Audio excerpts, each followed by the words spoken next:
I'm going to be reading Thank You, Ma'am by Langston Hughes, a short story. She was a large woman with a large purse that had everything in it but a hammer and nails. It had a long strap and she carried it slung across her shoulder. It was about 11 o'clock at night and dark, and she was walking alone when a boy ran up behind her and tried to snatch her purse. The strap broke with a single tug, and the boy gave it from behind, but the boy's weight and the weight of the purse combined caused him to lose his balance. Instead of taking off full blast that he had hoped, but the boy fell on his back on the sidewalk and his legs flew up. The large woman simply turned around and kicked him right in the blue jeans sitter.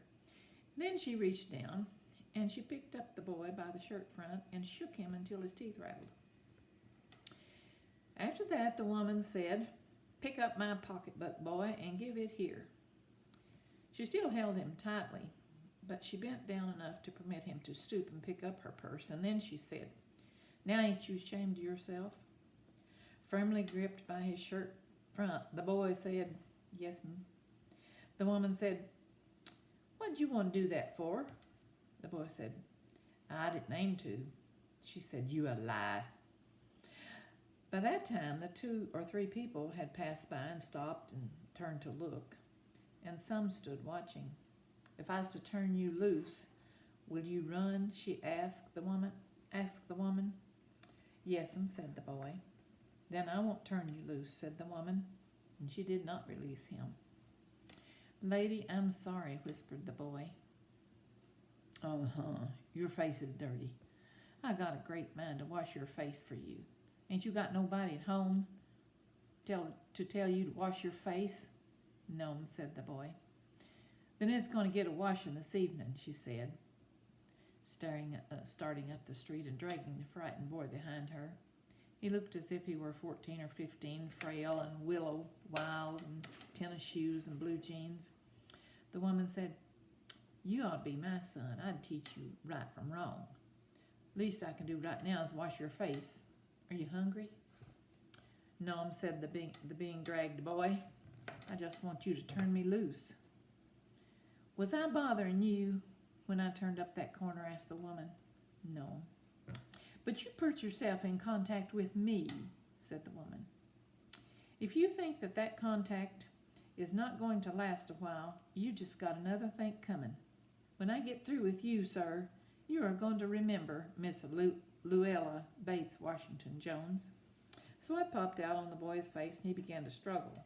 Mrs. Jones stopped and jerked him around in front of her with a half Nelson around his neck and continued to drag him up the street. When she got to her door, she dragged the boy inside, down the hall, and into a large kitchenette furnished room in the rear of the house. She switched on the light and left the door open. The boy could hear other roomers laughing and talking in the large house. Some of their doors were open too, so he knew that he and the woman were not alone. The woman still had him by the neck in the middle of her house. She said, "What is your name?" "Roger," answered the boy. "Then, Roger, you go to the sink and wash your face," said the woman. Whereupon she turned him loose at last. Roger looked at the door, and he looked at the woman, and he looked at the door, and he went to the sink. "Let the water run until it gets warm," she said. "Here's a clean towel." "You going to take me to jail?" asked the boy, bending over the sink. "Not with that face. I would not take you nowhere," said the woman. "Here, I was trying to get one home to cook me a bite to eat, and you snatched my pocketbook. Maybe you ain't been to supper yet yourself, late as it is, have you?" "There's nobody home at my house," said the boy. "Well, then we'll eat," said the woman. "I believe you're hungry, or have been hungry, to try to snatch my pocketbook." "I wanted a pair of blue suede shoes," said the boy. "Well, you didn't have to snatch my purse to get some suede shoes," said Miss Luella Bates Washington Jones. "You could have just asked me." "Ma'am?" The water dripping from his face, the boy looked at her. There was a long pause, a very long pause. After he had dried his face and not knowing what else to do, he dried it again. The boy turned around, wondering what was next. The door was open. He could make a dash for it down the hall. He could run. The woman was sitting on the daybed. After a while she said, I was young once, and I wanted things I could not get. There was another long pause. The boy's mouth opened, and then he frowned, not knowing he frowned. The woman said, "Uh-huh. You thought I was going to say but, didn't you? You thought I was going to say, but I didn't snatch people's pocketbooks. Well, I wasn't going to say that." There was a pause and silence. "I've done things too, which I'm not going to tell you, son, and neither tell God, if he didn't already know about it. Everybody's got something in common. So you just sit down a while, I'll fix you something to eat. You might run that comb right through your hair so you'll look presentable too."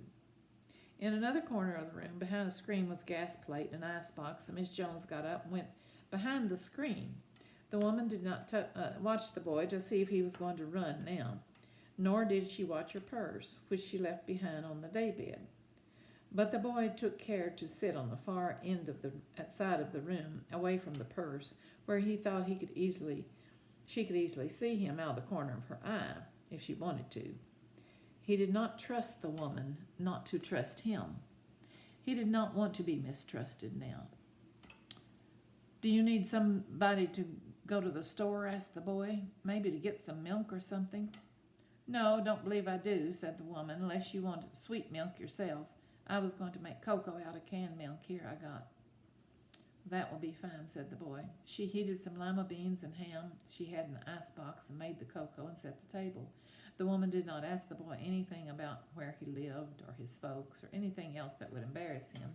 Instead, as they ate, she told him about her job in the hotel beauty shop that stayed open late, and what the work was like, and how all kinds of people came in and out, blondes and redheads and Spanish, and then she cut him half of her 10-cent cake. "Eat some more, son," she said. When they were finished eating, she got up and said, "Now here, take this $10 and buy yourself some blue suede shoes. The next time, do not make the mistake of latching onto my pocketbook nor anybody else's, because shoes got by devilish ways will burn your feet. I got to get my rest now, but from now on in, son, I hope you will behave yourself." She led him down the hall to the front door and opened it. "Good night. Behave yourself, boy," she said, looking into the street as he went down the steps. The boy wanted to say something other than "Thank you, ma'am," to Mrs. Luella Bates Washington Jones, but although his lips moved, he couldn't even say that as he turned out at the foot of the barren stoop and looked up at the large woman in the door, and then she shut the door.